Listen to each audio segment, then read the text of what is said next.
rewatch it. Yeah, if you feel like it's valuable for him, it'll be there in the group. Yes. So yeah, we can rewatch it. Hey Sabina, hello. Hi, Well how are done. you? Sorry, I dialed into early and I think I got a little bit confused with my swimming times. Oh, that's okay. Are you on your way back or on your way to go swimming? Yeah, no, I was swimming and I'm actually just out walking. If I hope that's okay Beautiful. that I join you for my walk. Perfect. Yeah, of course it is. Yeah, yeah, great. All right, perfect. Well, feel free to mute. Why don't you all mute, and then I can just give you a bit of a blast of kind of what we're doing here and what we're gonna, yeah, how it's gonna be. Some of Yeah. the comments. But yeah, thanks for being here, Sabina. Yeah, and if you missed some of it and you want to find it in the group, you can find it there. Sam, did you want to say something? Remember, I was just going to ask, is there anyone that you're expecting you want me to see that they can get in okay, or Laura message? said she wouldn't. I haven't heard from Jane. I haven't heard from quite a few. So I think Laura thumbs up the Facebook post. I'll send her a message. she just said she's on a homeschool trip because she's in the States. Oh, okay. Let me just see, where was I trying to live stream to? There it is. Okay, let's see if this works. And then everyone can catch it.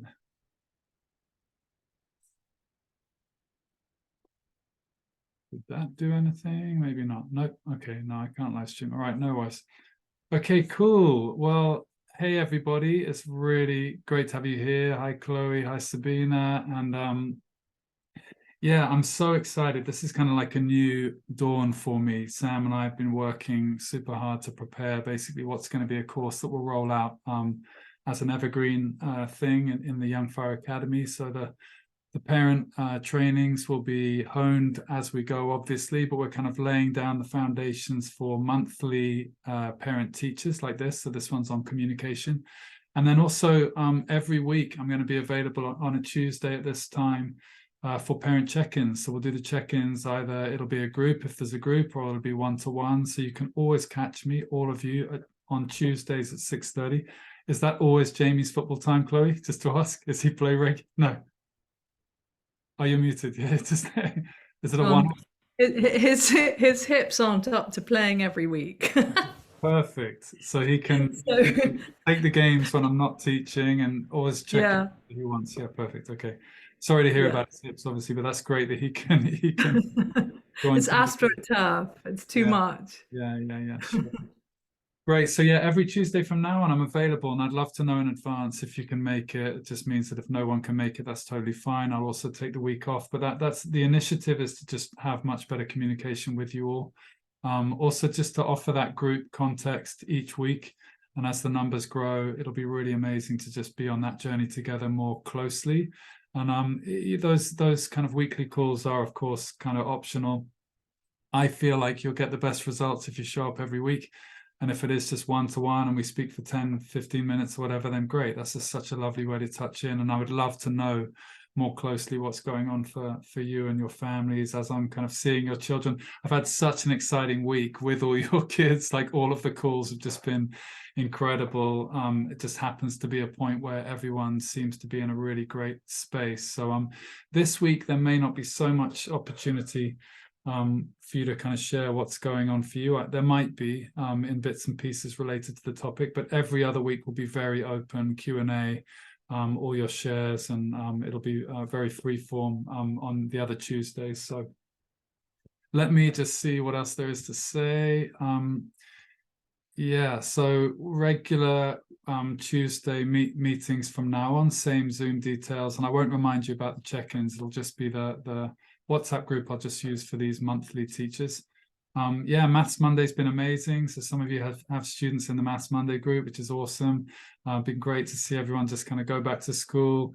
As always, we're focusing on quite high level kind of processing, which is kind of common to all subjects. So the way I teach maths, really, the aim and the results for many that I have taught is to help them with all exams, all subjects. Of course, there's a self-direction element, which is super important as well, like learning to self-study, developing that accountability also with me and with the group, and also having fun, having a real life kind of relationship and connection. We always start out with kind of just, all of life and whatever, what's new, what have you achieved this week? Sometimes some follow-up on any actions we set from the previous week. So there's a lot of connection there before we just get into the maths. But it really does impact all subjects and all learning. not least just the relationship with learning in general, which is of course kind of what I'm doing as a coach anyway.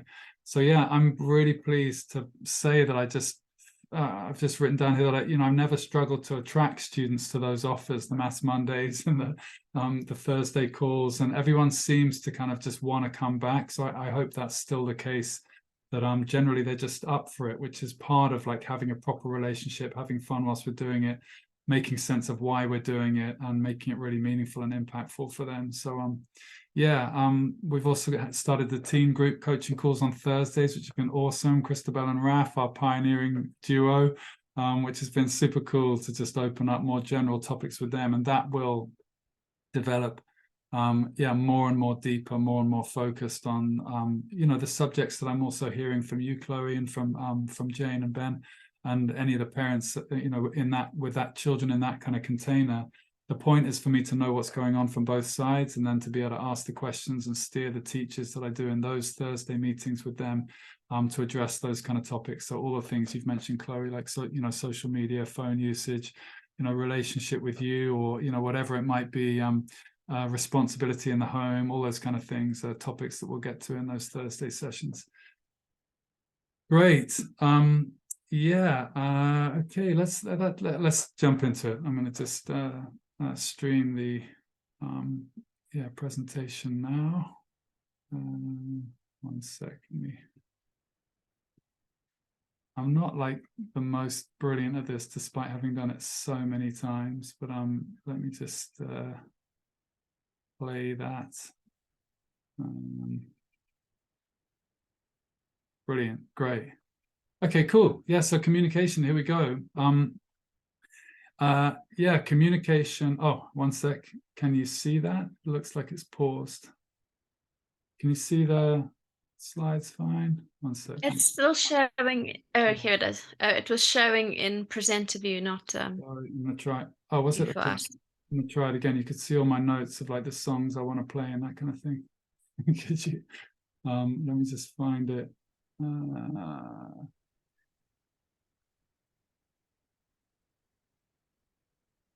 Right, this is okay.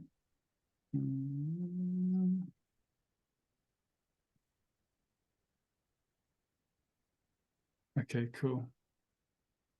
That should work better. Just let me know if you can see the right thing, Sam. Maybe you could just tell me. It's loading. How's that? Yeah, that's great. Okay. Perfect. I'll just bring up the notes. Yeah, great.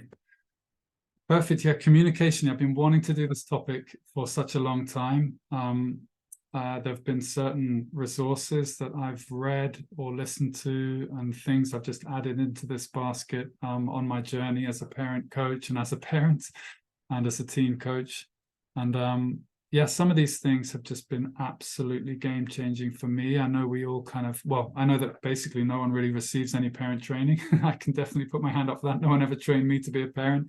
And in many ways, of course, you can't be trained as a parent. You just learn on the job. But that's, I think just the most basic way of approaching it. I really wish for parents to have training, wish for parents to have community. And I've really seen the power of some of these tools, some of these resources. So I'm keen to share them with you. Some of it's just, it's a whole hodgepodge of stuff that just seems to be kind of innate to me, and also stuff that is borrowed from others, just from my research and from my reading and from my wish to help you in this, and myself in this circumstance of being a parent, challenging a role as it is. So let's get into it. Okay, so communication. Oh yeah, and first of all, I just wanted to explain, I always like to show this because it shows kind of what the pathway is for all of you, what it's been like for all of you. It may not have been exactly like this, but it's also helpful for you just to know the context of how we're operating as the Young Fire Academy, what other people will experience if you recommend them. So first of all, we're basically operating totally on Facebook. So most people meet me on Facebook. and see some content, and their interest is piqued by me talking about trust, or you know, something like that. They're like, okay, wow, trust your teen, interesting. And so then we become friends on Facebook, and they start to see all of my content. So if you are on Facebook and you're not seeing all of that, please do get on Facebook, because there's great stuff being shared there. But you know, it's not essential for your success in the program by any means. And then, yeah, we have a Facebook group. So we've got about 1,000 parents in the Facebook group that's been building for a couple of years, exponentially. So it's really gaining momentum now. We have a couple of VAs in the Philippines who are helping us with a lot of that messaging and growth of the community. So then, yeah, people come into the Facebook group. Then we have some kind of training. So there's a masterclass I offer every month now. We've got the one on Friday. So yeah, there's a free masterclass either called Trust Your Teen or How to Motivate Your Teen. Usually those are the two kind of key themes. And then from the masterclass, parents book a consultation. So that's when I meet the parent one-to-one. They kind of have to qualify for that consultation. So there's a questionnaire, and I always want to meet their teen as well, because it's essential that the teen is on the same page as me and has the buy-in to the whole thing, and generally wants to work with me. And then, yeah, finally, they join the group coaching program, they join the community. So I'm growing communities of parents and teens. And, you know, that's just been hugely exciting to go into like the group format, to start teaching like this and see the amplification of what I've been doing for so long, one-to-one, to see teenagers benefiting each other so much with what they share, with their own questions, with their own breakthroughs, with their own, just their own initiative, ways in which they're growing in self-direction, motivation, and responsibility, which are the kind of three main objectives in the program. So yeah, that's just for your information. Kind of, I think you've all come in slightly different ways, but that's how the large majority of people will come in the future. Great, and then this is today's framework, which is called Pearl. So you'll be used to this from the last time with the Peace House, and we like to create these frameworks just to make the teaching just a bit broken down a bit more, and something that you can kind of take home with you. So yeah, if you do have the capacity to write notes or whatever, please do write notes, and there'll be some opportunity also to write in the chat. I'd love to see anything in the chat as we go. That is my real weak spot. I'm just going to open up the chat window just for that reason, to be able to see what you're writing, if you write anything in there. So first of all, yeah, the beginnings of this or the first one is praise.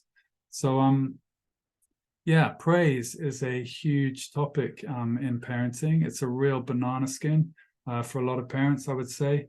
What kind of praise works well? What kind of praise doesn't work well? I'm sure you've all experienced that sometimes it just has completely the opposite. You have those doubts of like, is this good to be praising them in this way, or is this not good to be praising them in this way?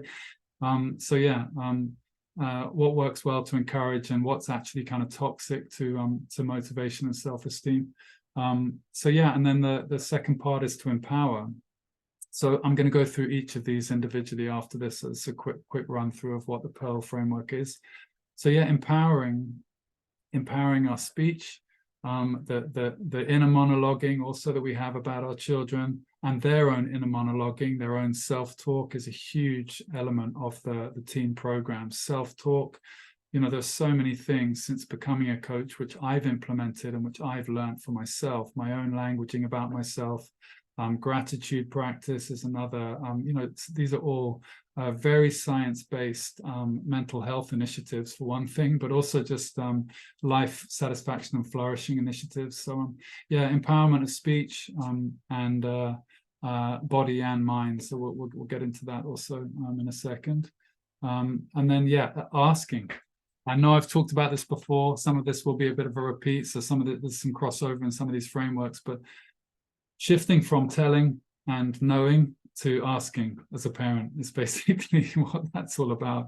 You know, realizing that actually we need to be vulnerable and just not claim to know. It's such a relief as well for every parent I've ever supported in this way. Such a relief to not have to have all the answers and to instead just be asking, what do you think?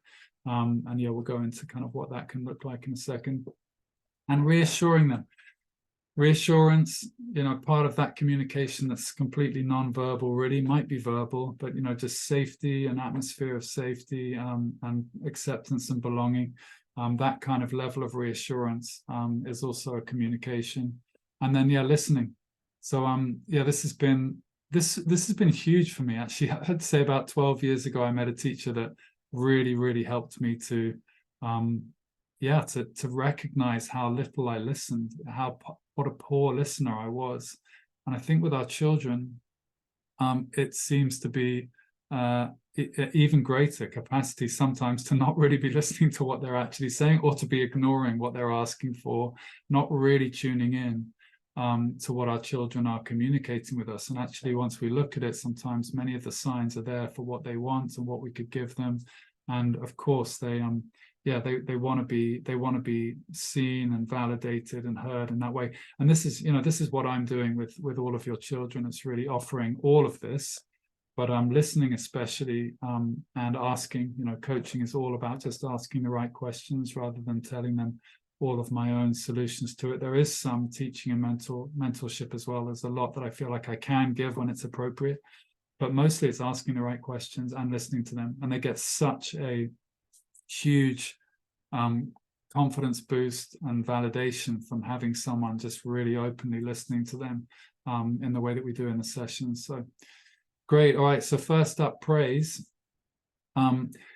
Praise, we need to be expressing authentic gratitude when we're praising, authentic gratitude and appreciation, admiration for them. That's a great version of praise. But most of all, this last point, praising the action, not the person. So I just want to make this point really clearly. This was something that really jumped out for me. In my experience as a parent, I've never really framed my children in terms of like good, you're good girl, good girl. I always want to say good girl and bad boy, because that seems to be what we kind of culturally create. But good girl, good boy. Even that sort of very basic kind of praise and labeling can be very detrimental. So, whether you've done that or not just doesn't matter. We're here to learn now. It was a revelation to me when I heard it. So, really the advice here would be to not say, you're this or you're that, you're so this or you're so that, or you're such a this or that kind of person, because it's limiting. It's immediate. They immediately wonder, like, well, am I? You're so trustworthy. They're like, well, I wasn't so trustworthy last week. So they immediately start to doubt themselves when we label them like that. We set the bar at a point where they just fear that they're actually not going to measure up to our expectations, that they're, we've got them wrong in some way. So that it develops a lot of self-doubt and a lot of just concern. It kind of becomes a huge burden for them. The doubts creep in as to whether they are any of the things we're telling them that they are, and there can be some denial of that, and so it can build quite a bit of pressure. So rather than saying like you're a this or you're a that, it's more to comment on like the way they've done something or what you appreciate about how they've done something. So I love the way you did, if it's a piece of artwork, it wouldn't be like, wow, you're such a great artist. It would be more like, I love the way you've done this, and you can comment on anything to do with like what they've, or I love how you spoke to that friend of yours just now, rather than you're such a good friend, or you're so loyal, or whatever it might be, you're so supportive. That some of these things aren't going to matter as much as others, but it's just a great thing to be aware of, a great thing to take away. I want you to kind of practice these tools this week and forevermore, really. But it'd be great if you are taking notes or kind of noting down anything that resonates with you, to just action these this week. I'd love to hear, if you have the opportunity to, what the results are. So thank you for doing this thing in this way. Easygoing, kind of free-flowing praise, kind of unconditional praise, really not for approval. I suppose the other thing about, you're a good girl or you're a good boy, is that it sets up this idea of just like they've got to do stuff for us to think that of them, when that already isn't very safe, or isn't very unconditional, or is something that they feel we could take away at any point. So if that's of value to you, I'd love to see in the chat, please just chat value if that resonates. And of course, there's only a couple of you on the call, so it's completely fine. But I would love to know as we go, kind of what's of value and what resonates. Yeah, great, Sam. Thanks. Perfect. And then empower. So empowering is, like I say, first of all, body, empowering with our body. Thanks, Chloe. Yeah, that's great to see. And Sabina, I know you're walking, so please don't worry about the chat until you're settled, unless you really feel to. It'd be great to see you if you can. But yeah, with the body, so empowering with the body, this can be like eye rolling. You know, one of my teachers has told me just like no eye rolling. No eye rolling about your kids, you know, like it's not a behavior we want. That when we see it in them, it's shocking usually for like the eye rolling. So yeah, with our bodies, you know, eye rolling, our body language, you know, crossed arms, that sort of lack of openness that we can exhibit to them, that sort of judgment, you know, this can be as powerful a communication and as detrimental a communication as any other.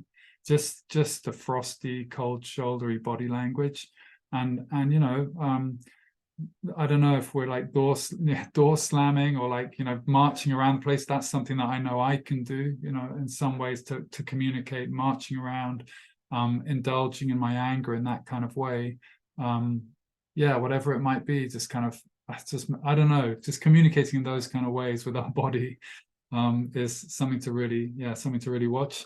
The second one is our speech. Yeah, and this was language, like I said, self-talk and language, the way we speak to our children, obviously is so impactful for them. So I want to invite you to just consider also like not gossiping about them. This isn't to say like not to take support from friends and share what's really happening with you, but not just try, if it's been something that you have been doing. I'd love to know if, you know, you feel like you do generally do this with friends, where you're in the kind of gossipy end of talking about your kids or blaming, complaining, you know, bad mouthing them in some sort of ways, you know, as a way of blowing off tension. I completely get it. I totally get it. But I had such strong guidance from before my kids were born in this culture, which is part of our kind of community culture, you know, not to gossip, not to badmouth, not to engage in, also overtly to them,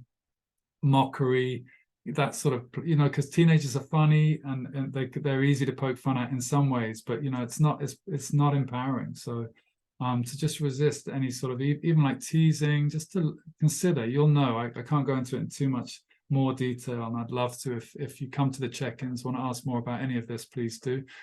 But yeah, mockery or blame or criticism or judgment of them, whatever's going on for you, it's incredible basically to just cut that out. You know, speak even when you're speaking to friends, even just your internal kind of way of framing them. That language really defines our relationship with them, how we perceive them, and certainly if we speak it out, be careful not to limit their own destiny by talking a lot about them, even in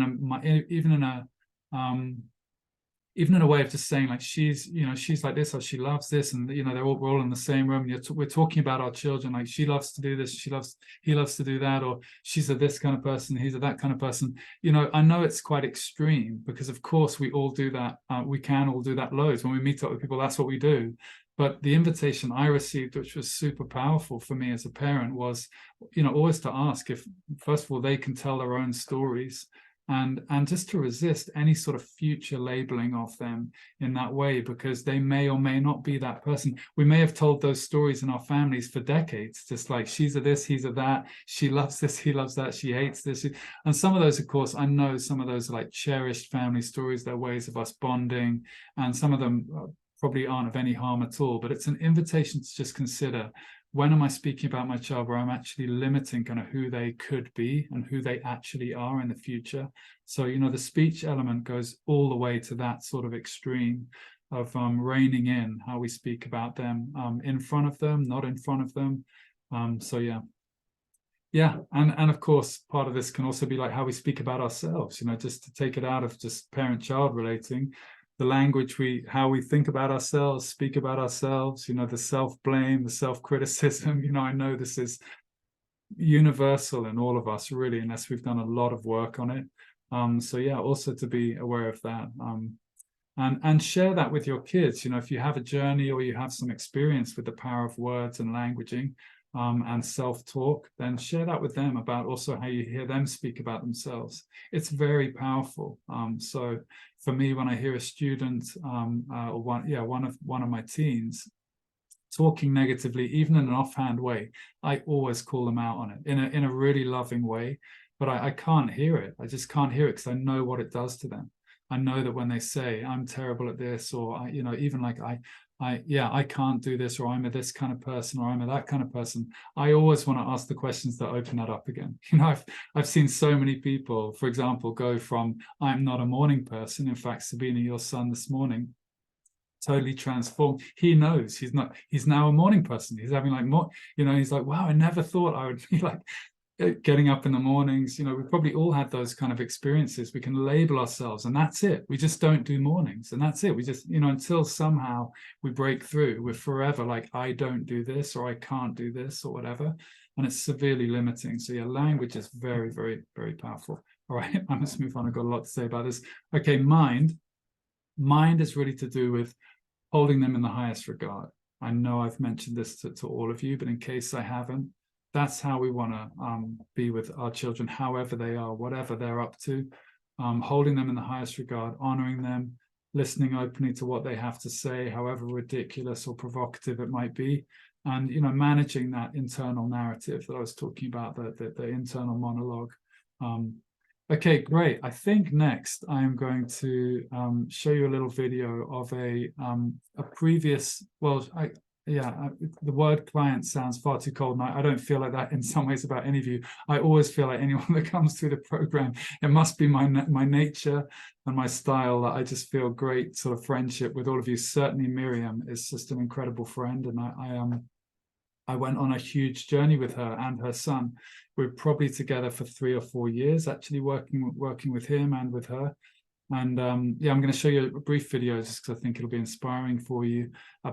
It's really a year or so after I finished working with him. So for me, one, I'd say like the longer you work with me, the better. That's not the point of saying that, but the legacy that she has, walking the leap of faith into trust with me for so many years, through her son's GCSEs. He's now 17 or 18, so the video is from around that period, about a year after.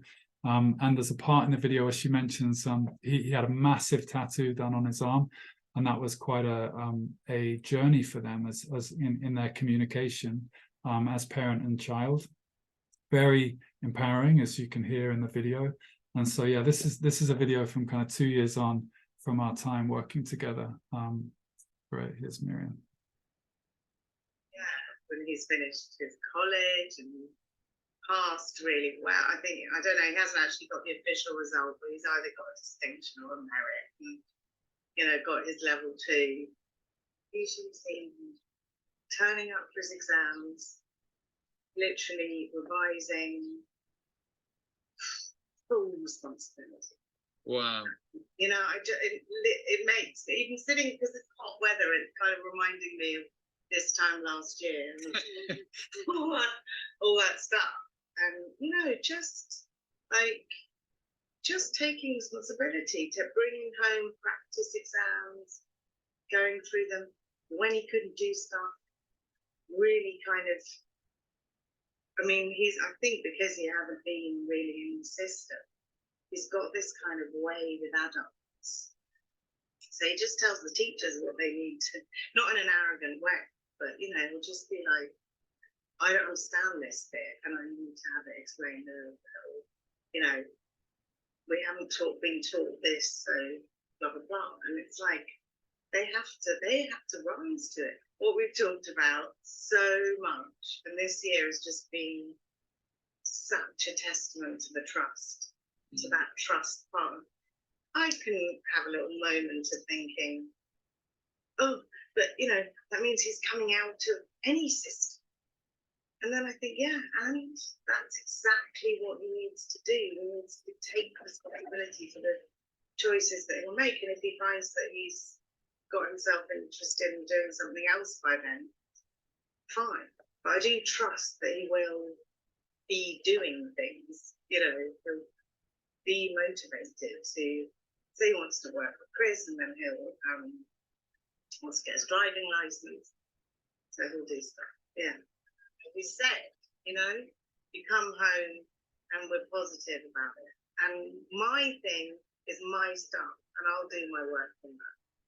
And so out of something that felt harsh and difficult at first came something that oh God, it makes me almost teary, that I felt so, I don't know, heartened and moved by the relationship with him. You know, it means so much to keep this every now and again, just updating on what's going on. Because it's the legacy of that work. It really is. And Really, I'm so happy. Grateful to you. Oh, thank you. I hope that kind of made sense. Can you hear me? Is my mic's still on? Right? Yeah, you can. Yeah. I hope that kind of made sense. You know, I wanted to show that also, Chloe, just because you know you're right here. Just the piercings and the tattoo thing was just such a great empowerment for them, and I feel like probably it's been similar in some ways for you, the way that was handled. And I was also working with Miriam when she kind of reached out to me and just went, whoa. This is going on, and talked to me through kind of how she was managing her communication and her empowerment of that situation with him. And they had a week where they talked about it, where it was going to go. It was going to be like right down his arm. I think I might have told you about this in one of my messages recently, but yeah, it was going to be like kind of on his hand, like a sleeve, and on his front arm. And it was a bit naff, some of the design, and so she was just like, oh God. But they talked about it, and it moved then up onto his shoulder. It's an awesome tattoo of the map of the island that his dad was born on, and that we actually met there in Greece, in Simi. That's where I met Miriam. But yeah, I hope it made sense, that video. But it's mostly just to listen to her complete kind of glow and awe, just at her own process. It's not just kind of me and the work I did with them or whatever. I never know. There's so much that you're all doing alongside what we're doing. I do want you to be in a kind of container where you're focused on it, and then lots of other changes that come in are sort of part of it. But yeah, Harry's independence, self-direction, are really like such a product of Miriam's trust. And so, that's just something I always want to communicate as much as possible to all of you, because I know it's not easy. Just speaking with you this morning, Sabina, you're like, gosh, it's great. Love the idea of it, but wow, it's not easy. It's not easy to come out of command and control, which is the kind of the brutal way of putting the model that we've kind of come out of and been educated by ourselves, and into just trusting, because you don't know. There isn't this guarantee anymore. There isn't this sense of you do this and you get that, or you kind of make them do this and you can see the result in front of you.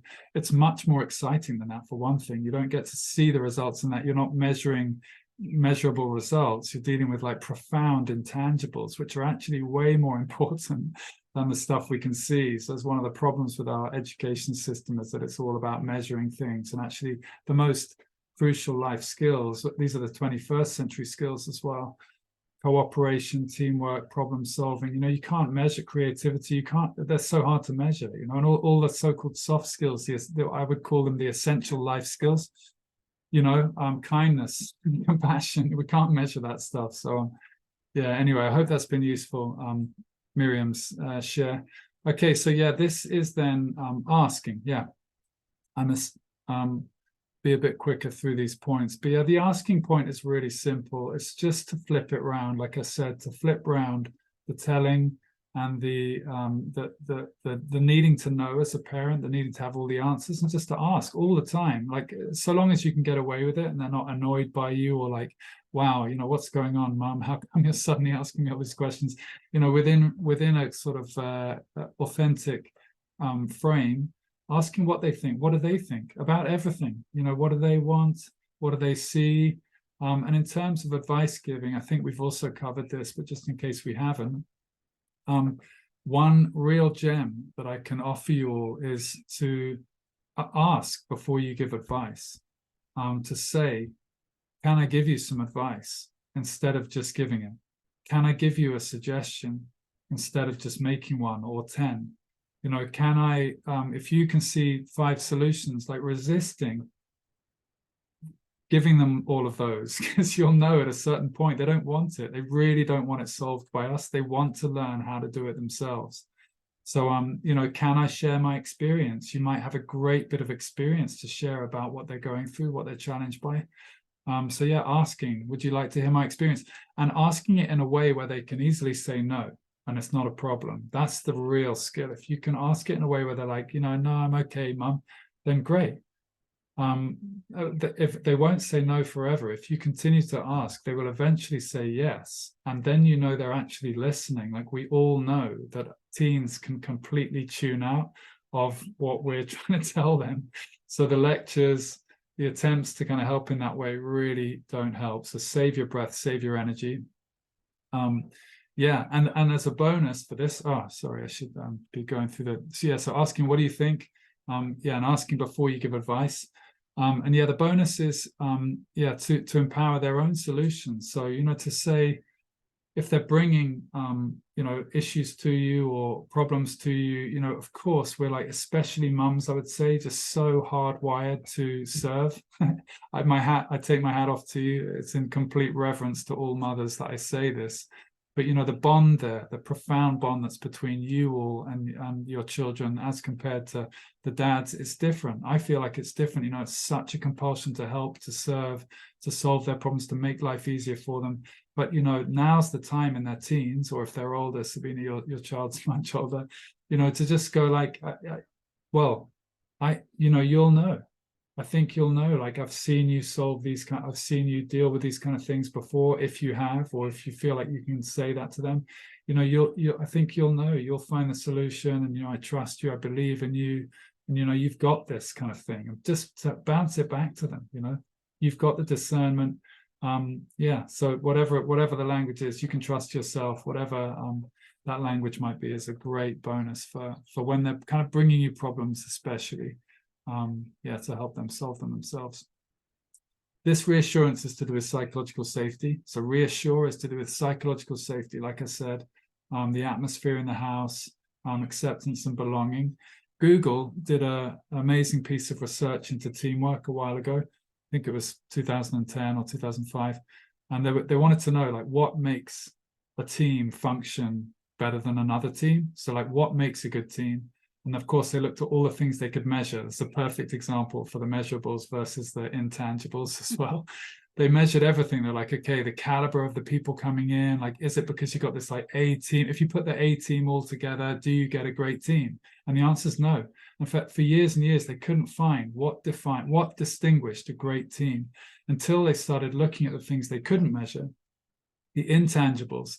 And they found out from intensive research that what made a great team was psychological safety. So in the work environment, I'm fascinated by the links between the working world and our homes. You know, to me, they're the same thing. The same leap needs to be made into trust of our employees as well.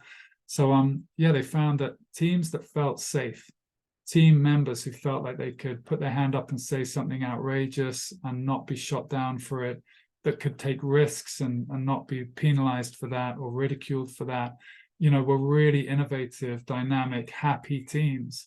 So bring that to the family unit. It's exactly the same. We want our kids to feel psychologically safe. That's why we don't want to mock them. That's why we want to watch out for teasing them, because, you know, they want to feel completely safe to just say what they think. All of our kids say ridiculous and brilliantly funny things, but we sometimes have to resist the temptation to just have a laugh about that, because you know, we've probably all done that as well, where we've had a laugh and actually they're quite earnest in what they're suggesting, and it puts them kind of back in their shell to become a target for ridicule, or that's a very strong word, but even in a mild sense. So psychological safety is huge for families. I think, again, I'm not pressing, there we go, psychological safety. Yeah, and yeah, the other one, yeah, so teamwork then also I've talked about. And yeah, the atmosphere is to do with not creating unnecessary interference, really, like in our communications, just to not be interfering with their own processing, their own decision making, their own processes of working things out in the world. not creating any friction where they're like, well, mum or dad want me to do this, so therefore I'm going to kind of pull against that. Giving them the opportunity to just be pure in their own decision-making and self-leadership without our interference or friction or noise around that. I hope that's clear. But it's another great invitation, yeah. Allowing their own decision-making. Yeah, and I've added on a few things here about making sure there's no forbidden fruit, you know, that they can also find their own way with some of that, and outside of guilt and shame.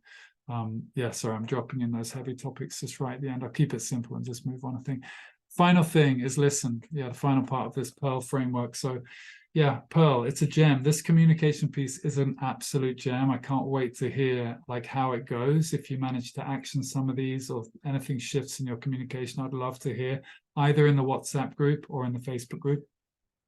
So yeah, listening. Yeah, it's to do with, you know, seeing them.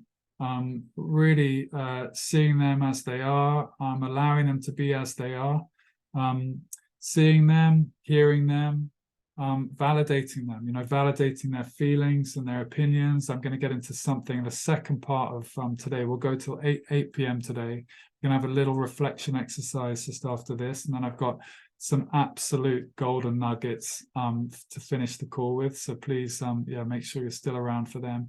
But yeah, validating them, yeah, listening to them, just practicing listening to them. Sabina, I know you're going to go off and see your son in the next couple of days. So, you know, I would love to hear with what resonates from these suggestions with your time with him. You know, practicing just complete openness to what they're saying. And yeah, just listening. And yeah, the tools after this reflection exercise will really help you.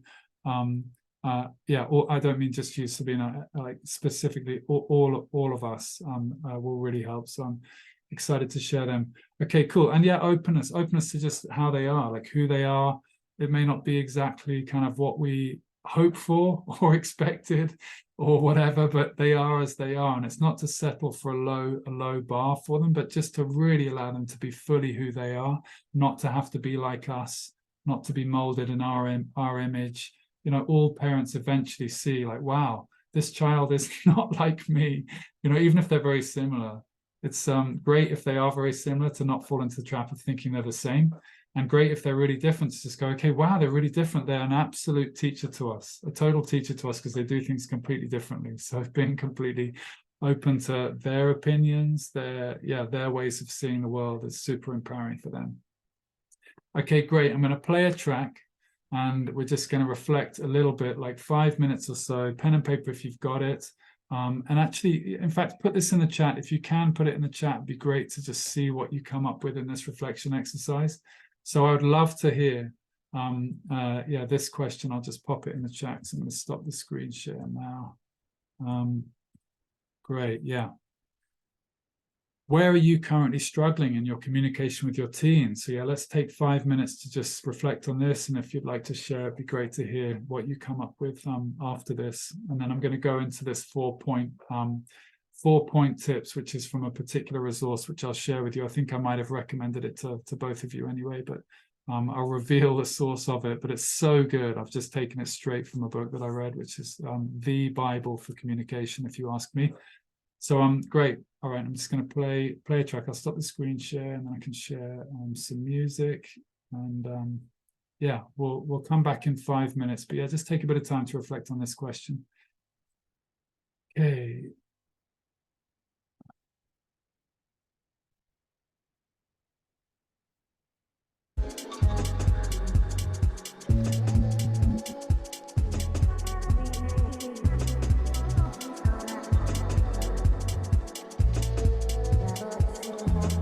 And Sam, you and I can do this too, right? We can do this too, right?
Wow, great. Yeah, brilliant to read these. That was really nice to reflect also just myself. And yeah, good to read yours too, Sam. Yeah, I'd love to hear if either of you would like to share as well to kind of unpack anything that you've said. Just let me know. You could just type a 1 into the chat. It's totally fine if just sharing by chat is enough. But I want to give you the opportunity just to open it up a bit more now if you want to, and then I'll go into 4 other tools that I think are really amazing hacks for parent communication, which completely turned my own parenting language and communication on its head. None of them seemed natural to me when I first heard them in some ways. At least I think that's true of these 4.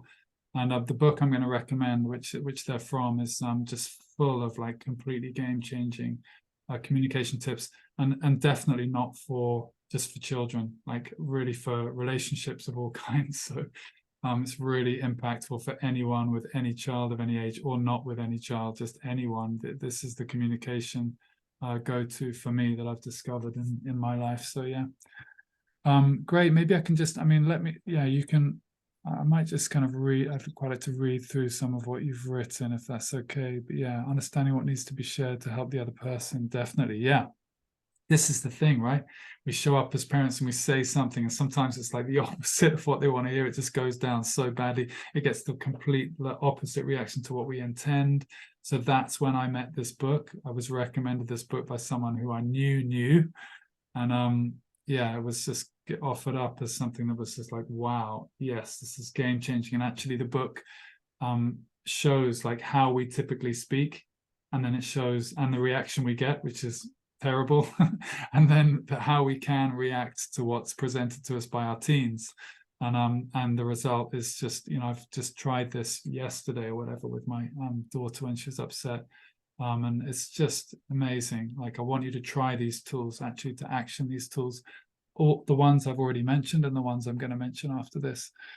But yeah, so Sabina, I totally understand that. Just wanting to know, like, wow, what can I share that's actually going to have a good result, right? That's what we want. We want an actual good result. Yeah. And Chloe, thanks for mentioning anger. I have a deep relationship with anger. We all do as human beings. But I mean, I think I was someone that just presumed I never got angry. In fact, I know I thought that before I started looking at it in more detail. Again, about 12 years ago, I met my teacher. And yeah, anger. Wow, anger is a huge fuel for benefit, for one thing. But it was worrying for me in my parenting in the early years. There were times when I handled my kids roughly in a way that just shocked me forevermore. But I had great support. So I really, it was never very rough. It was just like getting them in bed kind of thing when they were really young, like 3 or. But yeah, I walked away from those encounters just totally shaken and very disappointed and sad and worried about that sort of level of anger. And of course, it comes back again and again and again. So of course, we're never going to stop feeling angry. It just depends how we respond to it and how we play that out in speech and in thought, word, and deed, kind of thing. Yeah. So thanks. And yeah, of course, it's an ongoing journey. Part of hearing from Miriam is like, wow, years later, I love to hear from you all. Years later, please stay in touch. Nothing pleases me more than to have a chat a year down the line, or to receive a message about how things that we've talked about have deepened over the years. So be gentle with yourself as well about this journey. It's very brave to get into it. Many parents don't bother. They just live with it, that they get angry and play it out, and that's life. Well, I don't think that's good enough as a parent. That's not good enough. So it's great. I really applaud you and just entering into this and sharing about it. And it'll come. I really trust it'll come. And the more you're aware of it, the more you know how to the result you get is the first thing to just kind of go, wow, okay, when I produce fire, so does your daughter. Like fire and fire, you are the same in that way. So each time you do it is to walk away and go, right, how can I show up? How could I have done that differently? And to take whatever support you can from me or from anything else, your own spiritual practice, other teachers you can find that can help you with anger. But the biggest step you can make is just to identify it, to write it in a chat like this, to just go, put your hand up and go, yeah, I get angry. All of us actually can do that, but you're the one that's actually done that. So identifying it, being brave enough to do that and going, yeah, anger, I've got to watch that. I want to empower that. I want to outshine that or bring something more. I want the benefit from that because it is beneficial potency. The better. Hope that helps. But yeah, she's a fiery character. Yes, she's great. I mean, I've had such a good week with all of your children, including Sam in that, since there are three of you here. But I've really seen Christabel's incredible, all of the great sides of Christabel, Henry, and of course Willow and Abby too. Yeah, Sammy not wanting to rock the boat and really check in with how they're doing. If it might upset them or get in the way as you going to school. Yeah, we've had an interesting week there with the going to school thing. Not wanting to rock the boat, not wanting to bring up the difficult stuff in some ways. And I see you're really great at that, Sam, if I may kind of comment, just, you are really great at accessing the emotional level that are, one of my criticisms of myself is not allowing that space. I know you do that for them and I don't really. I know that our kids don't really want to reveal their emotional side so much to me, but you really enable that. They need that. They're like, there's a time, probably it's quite typical, but they're like, can you get mummy? Can you get mummy? And then they want to actually say, like, they want to be more vulnerable. So that's something I can work on to be able to also, I don't have to do it because I've got you there, but also I would love to have that language with them where they don't feel like they have to keep up appearances or something like that. So making them understand you're there to support and not to criticize. Yeah, it's a huge deal. Like I wrote, my son, I hope he can't overhear me, but if it expresses to Sam that he feels controlled, and of course I don't wish for that. Sometimes they receive this message from us that we don't feel like we've delivered, but it's a communication for all of us. I take it as a communication, definitely, of like, okay, what can I do more there to help them feel less controlled? How can we, what can we do to help our children feel less criticized? You know, probably all children feel a bit like that. You know, as parents, that might just be our lot, but we have to do what work we can to, and have them actually hear what we say. Well, again, I'd love to hear how that goes. Just this weekend, it's an ongoing project in trying to communicate clearly so that they really don't go away with this version of us that we really don't intend. And also being aware of our silent communication that they have picked up on, where actually they know a lot more about what we think than what we're saying. You know, our presentation of how we think, they're so networked, they're so intelligent. They know more than that. Not holding a boundary that's been set, giving in, saying next time we'll do it differently. Yeah, definitely. That's part of the teach, actually. So that's one of the points, is about holding firm in some ways to the boundary there. But yeah, I sometimes feel like that's quite a skillful way to go, so long as next time you do stick to it. I know with Albie, that's the case. That's saying like, okay, listen, next time we're not going to do it like this, and you avoid the conflict.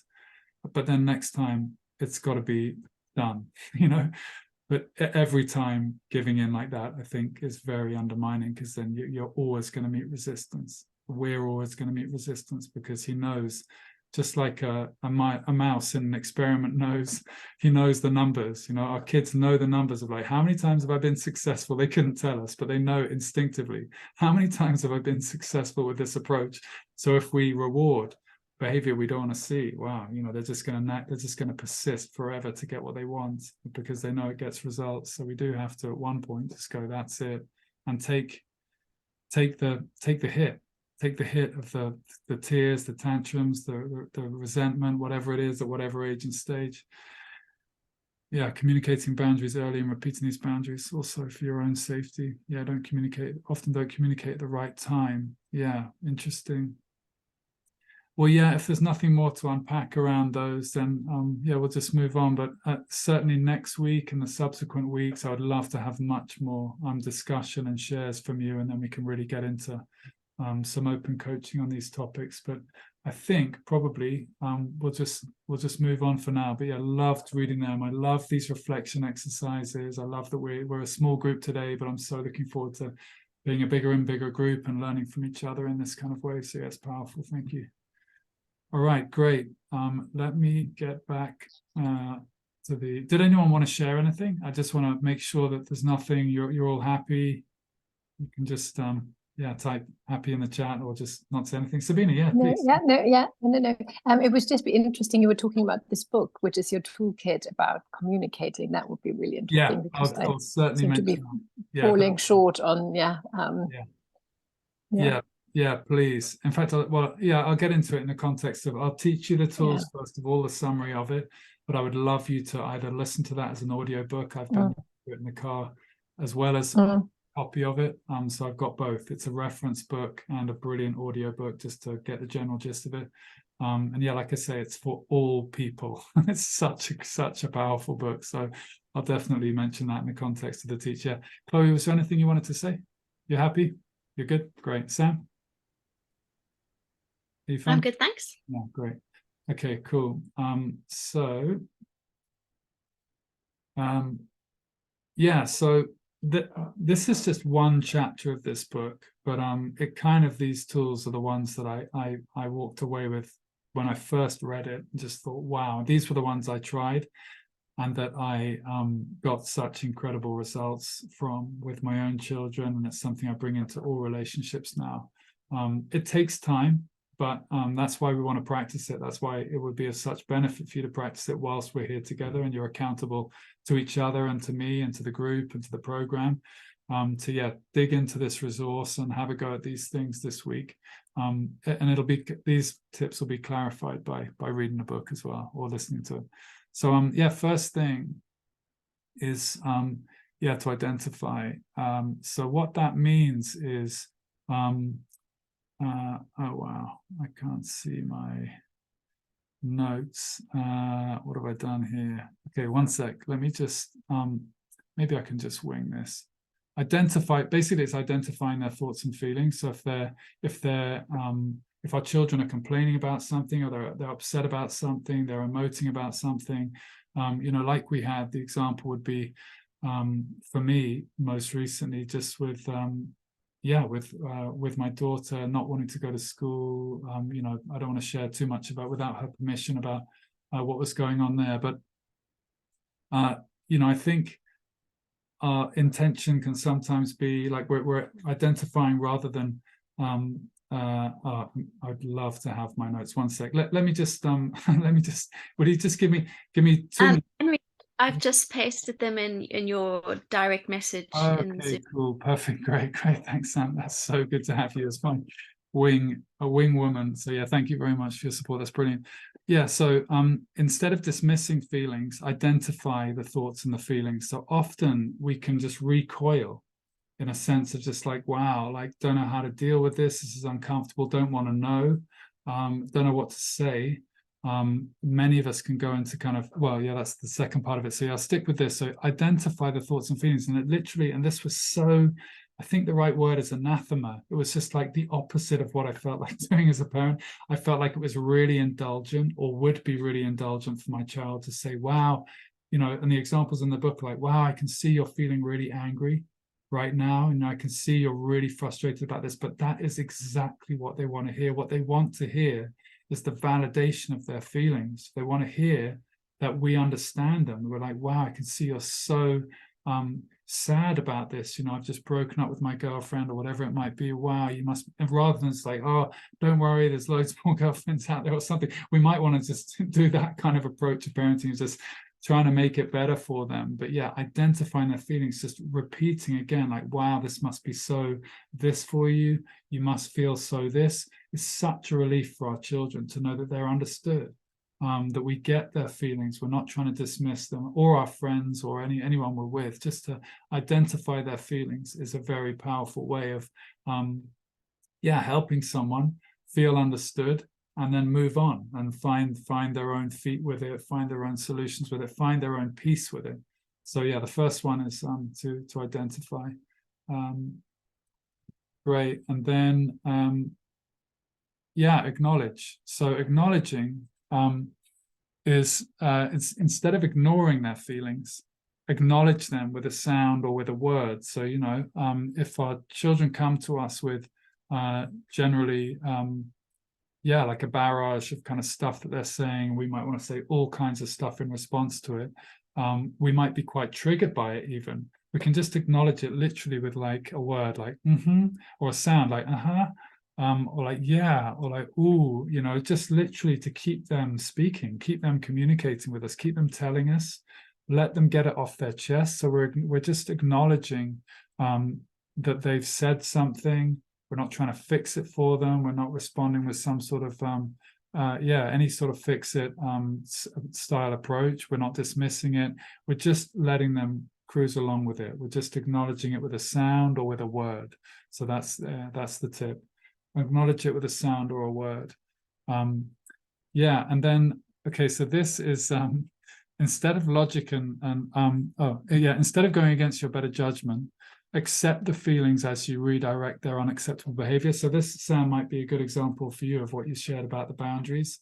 You know, if they really are pushing for something, they're pushing for like something that they want to do, and it's just not wise or sensible.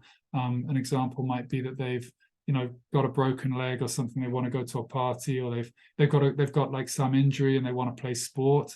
And you know, they're young enough to be you know, Sabine, I know your son's got an injury at the moment, but he's probably not young enough for you to have this level of say. But if they are under our roof and you know, they want to go out and play, and they're like, oh, I really want to play, and they're pushing for it. Well, you know, we can accept their disappointment that they can't play in the match, or we can accept their disappointment that they can't go to the party because they're not healthy enough, they're sick or they're ill or something, rather than just going, oh, well, okay, and letting them, basically going against our better judgment. We can accept all of their feelings and redirect them to the kind of thing that is actually going to make sense. So, you know, I really understand you're so frustrated you can't go to the party, but you know, it's going to be great for you to just, you know, the doctor said another week or two, and you know, as your parent, you know, that's what I see. It's going to be best here. So it's accepting the frustration. It's not trying to just come at them with the opposite, make them stay in, make them not go. Again, it's a bit like identifying the feeling behind it, letting them feel like you understand that they're super annoyed. They can't go to the concert, they can't go to the party, they can't go to the match, but nonetheless, sticking to the boundary. That's our role as parent. That's our responsibility. Yeah, and this final one is so beautiful. It's instead of logic and explanation, and I've been wanting to mention logic and explanation since the beginning of this teach, because that's what I think I do the most, or that's what many of us do the most, is to try and logically go, oh, well, you know, it's fine because of this, or like you'll feel better because we're constantly trying to pave over their feelings with logical explanations. So instead of logic and explanations, we can give in fantasy. This may be more appropriate for younger kids than for older kids, but I don't know. I would be really up for you trying it. Give in fantasy what they can't have in reality. So just to dream with each other. I have no doubt it's applicable to all ages. When someone's frustrated about something, you know, to be able to say like, wow, the young kid example would be like, you know, imagine it's like, oh, I just can have another biscuit. I really want to have another biscuit. And you're just like, wow, imagine if we just had like 5 packs of biscuits and we just sat here and we just devoured them all afternoon. Wouldn't that be great? Or wouldn't that, you know, what would that be like? And that, you know, you see little kids, they just light up. They're just like, yes, you know, they're completely relieved of this burden of like having to try and get the cookie, hammering you for one cookie, because you've given them in fancy, like, wouldn't it be amazing if you could have that dress, or if you could have that car? You know, imagine, you know, because of course our older kids are asking us for things all the time. We maybe can't afford it. They're not, you know, it's not something we want to do right now with them, but we can still enjoy that with them. I sometimes recommend to parents to kind of go on the shopping trips with their kids, even if they know their kids are going to say like they want to buy loads of stuff. Just to enjoy the possibility, just like, wow, okay, you really like that one? Like, wow, imagine that's so expensive, but you know, maybe imagine like maybe for your birthday, or like imagine if you could have all this stuff, we could go into this shop and just buy it all. You know, it's really powerful to see actually what that does. It fulfills something in children and in other human beings when nothing's actually been given, nothing's actually been bought. It's just the sharing of that. Again, it's like identifying their wish, their desire to have that, not negating it, not saying you just can't. Just going like, imagine if you could have all this stuff, that'd be so awesome. And it really lightens the burden of having demands on you, and it also helps them feel like acknowledged, understood, and that there's nothing wrong with their desire, and you want that for them. Of course you want that for them, but you know, it's not possible because of finances or because of whatever other restraints maybe occurring. Great. I think, that's where my notes are. I totally forgot I had slides for all these things. So this is a nice recap though. I'm just going to go through this. Sorry, Sam's made all these slides with me and I've completely forgotten they were there. But yeah, this is it. So you can take notes from this actually. This is really clear. Instead of dismissing feelings, identify the thoughts and feelings. So yeah, take these down in whichever way you can to make them digestible and actionable. Instead of dismissing the feelings, identify them, label them. I'd love to hear in the chat. Please do chat me if that's like totally alien to you. It might not be. You could just write alien. If that's still completely alien to you, I never did that, and I still wouldn't be doing that if I hadn't read this book. So I'd just be fascinated to know if that is alien to you. And if it's not and you're still doing that, then great. But you could also just write if it's a value, if it's a kind of valuable recap, but acknowledge their feelings, identify like how they're feeling, really go there with them. And you'll see some astonishing reactions. It will really, really help. Great. Yeah, instead of ignoring feelings, acknowledge them with a sound or word. That's a really easy one to remember. And it's basically like also not commenting, not trying to advise, not doing your own speaking, literally just letting them, I want to read this comment, letting them ferry along with their expression to kind of, again, let them feel acknowledged, understood, listened to, all those things. Really did it easily and often when children were small, not so much when teen. Great, Chloe, try it out. Doesn't make any difference. Try it out with Jamie. Really, no age. Try it out with your parents. All of these things, really, I would love to hear for all ages. Eyes get rolled. Yeah, great. Oh, I see. Do eyes get rolled when you do this? Okay, so if it's contrived and they call you out on that, then fine. But it's to find an authentic way. That's very interesting. I mean, this is from the book. I'll tell you what the book is now. Don't know why I'm revealing it as a kind of secret, but this is it's called How to Talk So Your Teens Will Listen, and Listen So Your Teens Will Talk. Chloe, I think I recommended it to you. Did I get you to read it already? I know Lara's read it. No, no, okay, perfect. So there are many of these books. One of them's called How to Talk So Your Kids Will Listen, and Listen So Your Kids Will Talk. That was the original one. And this is the teen version. And so this is in there. This is, it definitely works with teens, but if they pick up on some sort of contrivance, then you're going to have to find like another skillful way of doing it, being really authentic with that. This stuff works. So somehow I think you need to just find your authentic voice with it, or something like a genuine compassion and empathy for them, rather than just a kind of a tool that they just find really annoying. It can get like that though, like asking questions. When I say ask a lot, some teens are just like, well, stop asking me questions. So there is no, that's why we're having a responsive community, interactive calls on the whole, because there is no one method to parent. It's a stupid idea. So we have to be responsive to our own child, our own style, our own past, everything about how they've experienced the world up until now will make a difference to that one dynamic. So it's very nuanced. But yeah, even just the title of this book, How to Talk So Teens Will Listen, and Listen So Teens Will Talk, or kids or children in their 20s. Yeah, by Adele Faber and Elaine Mazish. Yeah, thanks. And those are two teachers from a kind of lineage of teachers. So they both learned from a clinical psychologist called Chaim Ginot. I don't know how you say his name, but he wrote a book called Between Parent and Child, which was the first enlightened book in parenting, I think, in the 70s. And he was a brilliant clinical psychologist, and he taught these two women. They were part of his workshops. And they've distilled something that he's tried and tested over decades of clinical psychology. And so this book is not messing around. It's not just another, hey, I've read a great parenting book. I've recommended this book for the last 5 years. There's 2 or 3 other books I would recommend, which I won't mention today, but it's the go-to for me. So I can't recommend it more highly. Terrible at dismissing what they feel and really have to learn this. Great, Sabina, get this book. Okay, so you can get either version. Get the teens one just because your kids are all older. The kids one is similar, but the teens one will be really cool for you. And there are other ones, they deal with sibling rivalry or whatever. They're just phenomenal parent coaches, all of it from workshops. So they've really worked with real life parents. They're not just sharing their own experience. Like lots of parenting books are just like, hey, I've got lots of good ideas about parenting.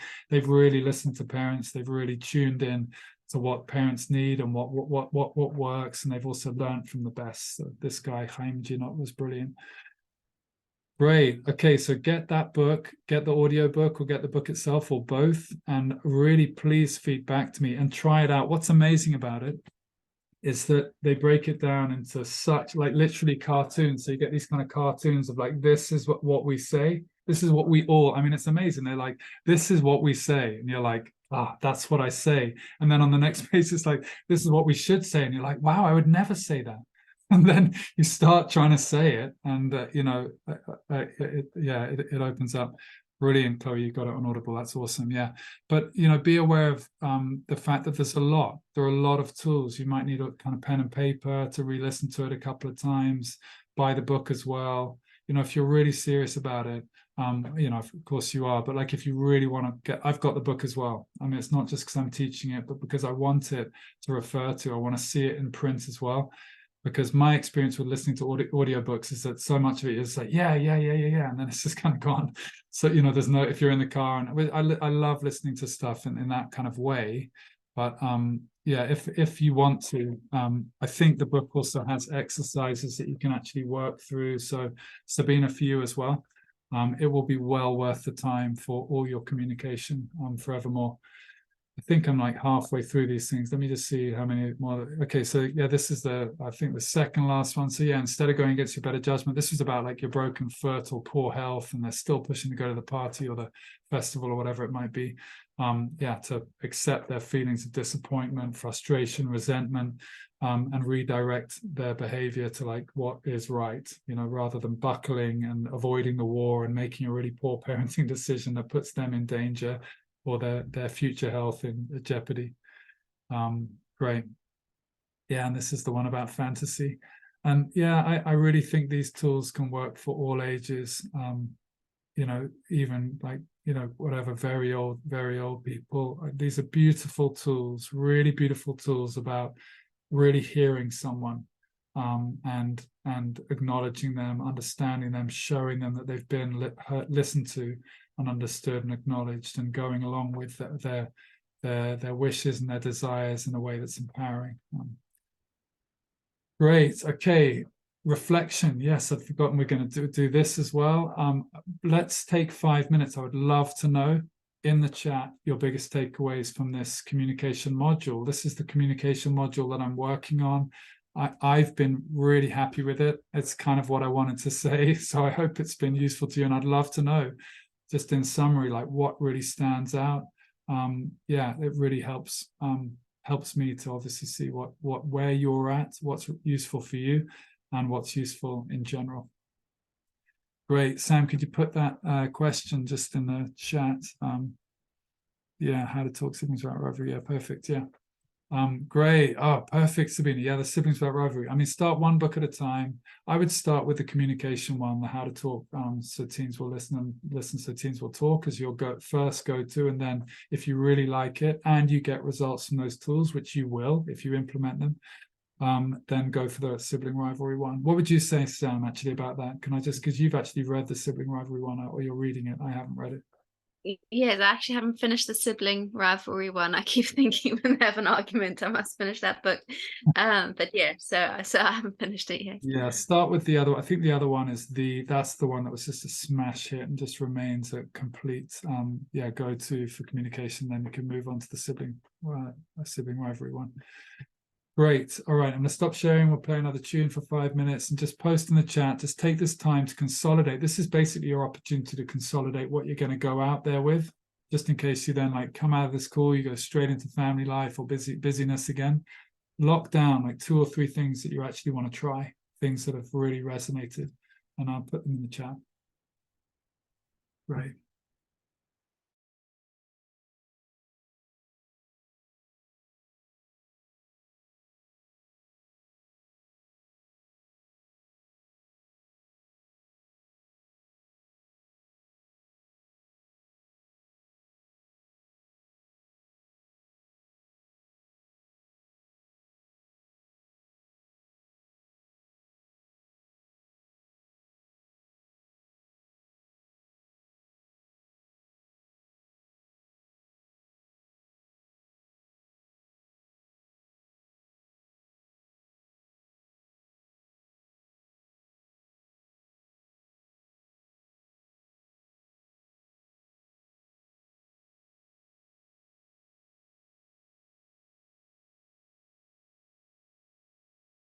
Cause baby, things can help you making you cause baby, things can help cause baby, you're all that help you making you cause baby, things can help you making you cause baby, things can help you making you cause baby, things can help you making you cause baby, you're all that help you making you cause baby, things can help you making you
'Cause baby, you're all that have.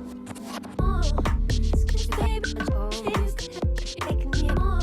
'Cause baby, things taking me on. 'Cause baby, things taking me on. 'Cause baby, things taking me on. 'Cause baby, you're all that have. Taking me on. 'Cause baby, things taking me on. 'Cause baby, things taking me on. 'Cause baby, things take my soul. 'Cause baby, you're all that have. Taking me on. 'Cause baby, things taking me on. 'Cause baby, things taking me on. Like the last, baby, things taking me on. 'Cause baby, you're all that have. Taking me on.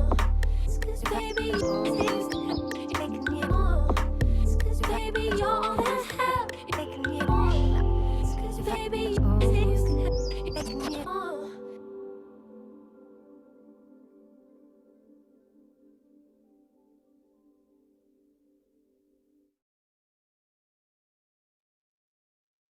Brilliant. I'm unmuted, yeah.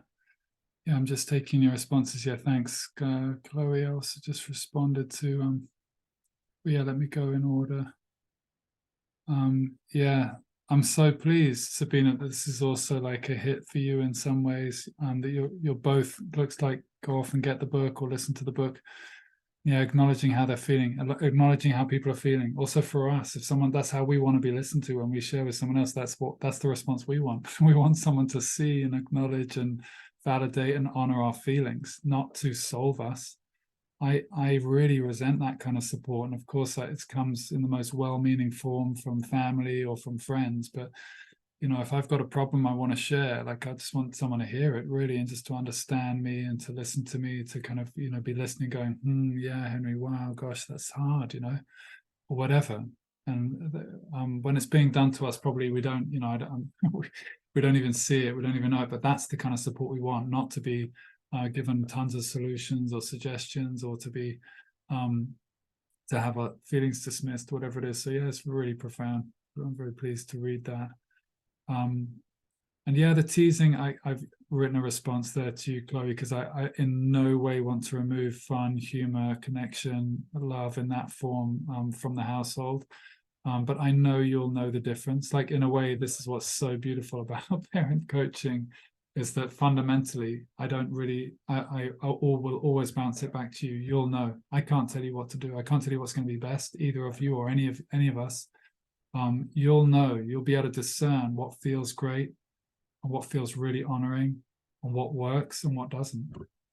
We know how bad it feels when we parent in a way that's like, you know, there's a kind of an uncomfortableness there when we're relating in a way that's disempowering. And the more we tune into that, the better, the more you can see the difference between teasing that's like got a bit of an edge, or a bit limiting for our children, a slight disempowerment for our children, the more you're like, okay, that's the kind of humor that we don't want to have, and all the other kind of humor we do want to have. So, you know, we want love and warmth and fun and joy and giggling and whatever in our households. But you know, with all of this stuff, it's also to be really gentle about it. It doesn't all have to happen overnight. It's not going to happen overnight, and it doesn't really matter, you know. Like, in the end, parenting's messy and we've done loads of things we shouldn't have done, and you know, that's why there's books out there like, you know, They Fuck You Up, Your Mum and Dad. You know, that's a classic parenting book. So, you know, like, we're all in this together, where parenting is hard, and our kids in the Western world often resent us for all kinds of things.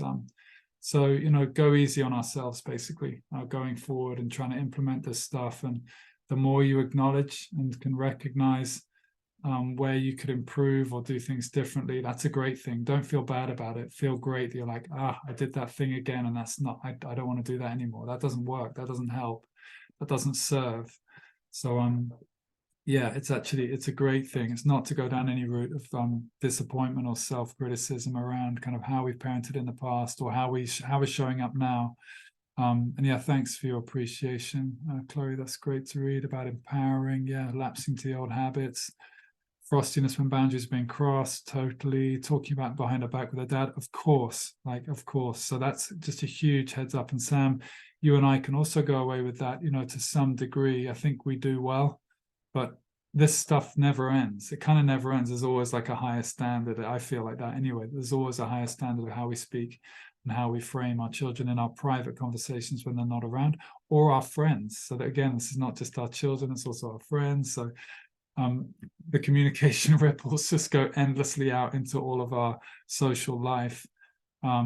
Yeah, that's what I really want to work on, positive parenting rather than slipping back into the old negative habits. Yeah, and you're doing great. You're in the right place. You're in the right kind of container for that. So, I really want to serve you with all that I have, Chloe, just in working with Christabel and with you and Jamie over these coming months. Sam, also I can see it can be challenging allowing my children to feel sad, just acknowledging this and sitting with them instead of trying to fix it and find a solution. Yeah, silence and just physical contact, physical intimacy, hugging them. We've really had amazing breakthroughs with that recently, right? Just not so much speech and language and whatever. Great reminder this is okay. Yeah. With my stuff to deal with. Yeah, great. Okay, cool. Perfect. We're at time. This has been the once a month kind of teach. So it's a specific topic. Probably I won't do so much talking the next time. I might do. I'd love to have more room for shares for you to hear from you on that particular topic. But next week, in the next 2 or 3 weeks, Tuesday, 6:30, I'd love to just open up shares and questions, touching with you all about anything that's going on, anything that's coming up for you. And I'll let you know when the next teacher's on the WhatsApp group or in the Facebook group. But yeah, thank you so much for tonight. I'm really excited by how it's landed, that resource and the topic in general. So yeah, thanks for a great evening. And yeah, wish you a great week. Stay in touch. Talk to you soon. Thanks, Henry. Thanks, Chloe. Love Thanks, to hear. Thanks, Sabina. Well, thank you, and I really loved the reflection and the time. That was really great. Great. Well, Mm. To be, yeah. yeah, we might even do that in the check-ins as well. If we have questions that come up, we'll just spontaneously take that time. It's so precious. It's what I've learned from my coach when she's teaching us the business side and also the emotional journey of being a team coach. Brilliant tool, so powerful. Without that, it's just me blabbering away. It's so vital that you have time. We all have time to reflect on for us, and share it. Yeah, brilliant. Thank you. All right, have a great Have a trip. good evening, everybody. Bye, Yeah. guys. Nice to see All you. right, Bye. good night. Bye bye. Thanks, Sam.